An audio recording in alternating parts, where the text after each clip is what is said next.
महर्षि गौतम जी द्वारा रचित न्याय दर्शन का स्वाध्याय हम सभी कर रहे हैं। इस पर आचार्य उदय बबीर जी शास्त्री का भाष्य है हिंदी में। हम सभी स्वाध्याय के क्रम में जाने हैं कि न्याय दर्शन में कहा गया है कि 16 पदार्थ को जानने से मुक्ति की प्राप्ति होती है। यदि 16 पदार्थ को हम नहीं जानेंगे तो मुक्ति नहीं होने वाली है। वो 16 पदार्थ क्या है?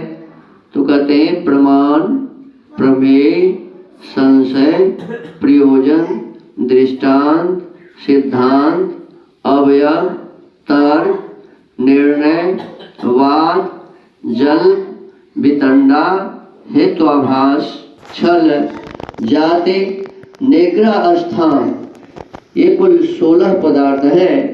इसके तत्व ज्ञान से, अर्थात जो पदार्थ जैसा है उसको वैसे ही जानने से, यथार्थ ज्ञान से मोक्ष की प्राप्ति होती है, अर्थात कल्याण की प्राप्ति होती है। उसमें सबसे पहला है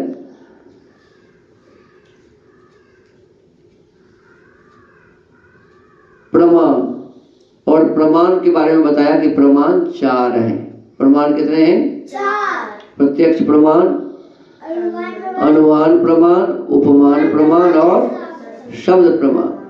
इसके पश्चात में दूसरा जो पदार्थ है प्रमाण के पश्चात वो है प्रमेय। क्या है? प्रमेय। और प्रमेय कुल 12 हैं। पहला प्रमेय है आत्मा, दूसरा है शरीर, तीसरा है इंद्रिय, चौथा अर्थ, पांचवा बुद्धि, छठा मन, सातवां प्रवृत्ति, आठवां दोष, नौवां प्रतिभाव, 10वां फल, 11वां दुख और 12वां अपवर्ग। ये 12 पदार्थ प्रमेय है। इन 12 प्रमेयों को जानने से मोक्ष की प्राप्ति होती है। तो हमने आत्मा, शरीर, इंद्रिय, अर्थ और बुद्धि को हमने जान लिया है। बुद्धि के बारे में हमने विशेष रूप से ये जाना था कि जिसको बुद्धि कहते हैं उसी का नाम उपलब्धि है और उसी का नाम ज्ञान भी है। ज्ञान, बुद्धि और उपलब्धि ये तीनों एक ही पदार्थ हैं। तो इसके बारे में जानकारी हासिल करने के पश्चात में इसमें लिखा हुआ है मन प्रमेय का लिंग है। प्रमेय पठित क्रम प्राप्त मन को पहचानने के लिए सूत्रकार ने उसके लिंग, लक्षण का निर्देश किया है। अब मन को कैसे पहचाने इसके बारे में इसमें बताया है युगपत ज्ञानानुपत्तिर मनसो लिंगम। युगपत एक साथ, ज्ञानानुपत्ति ज्ञानों की उत्पत्ति न होना, मन सह मन का, लिंगम लिंग चिन्ह लक्षण है। मन का लक्षण क्या है? तो कहते हैं एक साथ एक ही विषय वस्तु को जानता है, एक साथ कई विषय वस्तु को नहीं जानता है। यही इसका चिन्ह है। यद्यपि स्मृति, अनुमान, शब्द प्रमाण, संशय, प्रतिभा, अचानक किसी ज्ञान का उभर आना, स्वप्न ज्ञान, ऊहा, तर्क, संकल्प आदि तथा सुख, दुख, इच्छा आदि के होने में बाह्य घ्राण आदि इंद्रियों का कोई व्यापार उपयोग नहीं होता, तब स्मृति आदि के होने में कोई साधन अवश्य मानना चाहिए। ऐसा आंतर साधन केवल मन हो सकता है। ये सब परिस्थितियां मन के अस्तित्व को सिद्ध करती है।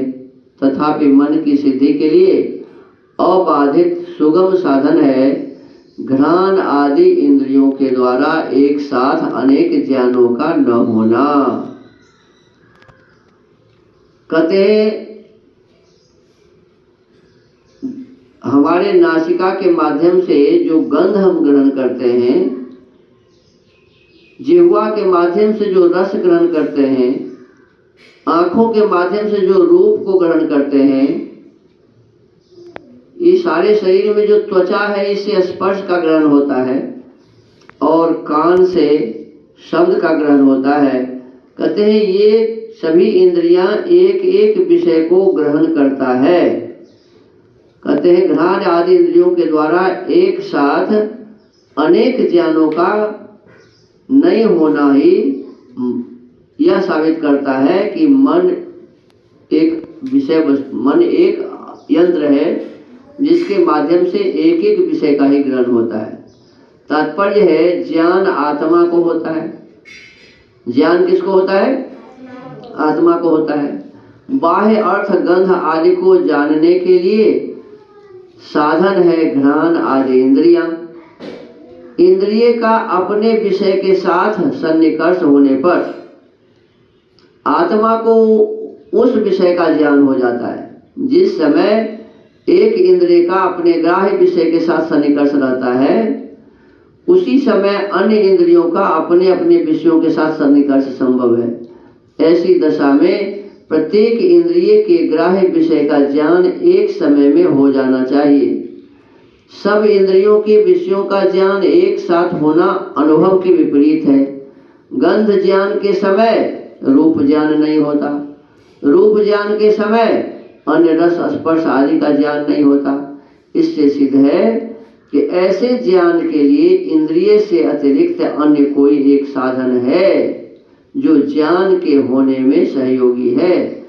एक समय में जिस इंद्रिय के साथ उसका सान्निध्य रहता है, माने जो जुड़ा रहता है, उस समय में उसी इंद्रिय के विषय का आत्मा को ज्ञान होता है। जिनके साथ असान्निध्य है, माने जिसके साथ वो नहीं जुड़ा होता है, उन इंद्रियों के विषय का ज्ञान नहीं होता। वही सहयोगी साधन मन है। एक समय में एक इंद्रिय के साथ मन का संबंध होना संभव है, क्योंकि वह परिमाण की दृष्टि से अत्यंत अणु है। उसका अनेक इंद्रियों से एक साथ संयोग होना संभव नहीं।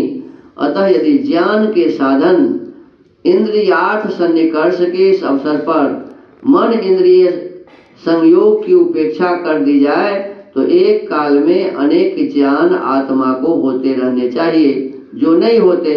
यह स्थिति मन के अस्तित्व को सिद्ध करती है। माने आत्मा को एक ही साथ सभी इंद्रियों का ज्ञान नहीं होता। मन जिसमें लगा होता है उसी का ज्ञान आत्मा को होता है। तो कहते हैं कि यही सिद्ध करता है कि मन एक अलग से इंद्रिय है। मन जिसके साथ लगा होता है उस विषय का ज्ञान तो होता है, और जिससे नहीं लगा होता है उसका ज्ञान हम आत्मा को नहीं होता। तो इससे एक मन भी एक यंत्र है हमारे शरीर में, यह साबित होता है, ऐसा ऋषि कहते हैं। तो आज के स्वाध्याय के क्रम को यही विराम देते हैं। ओम।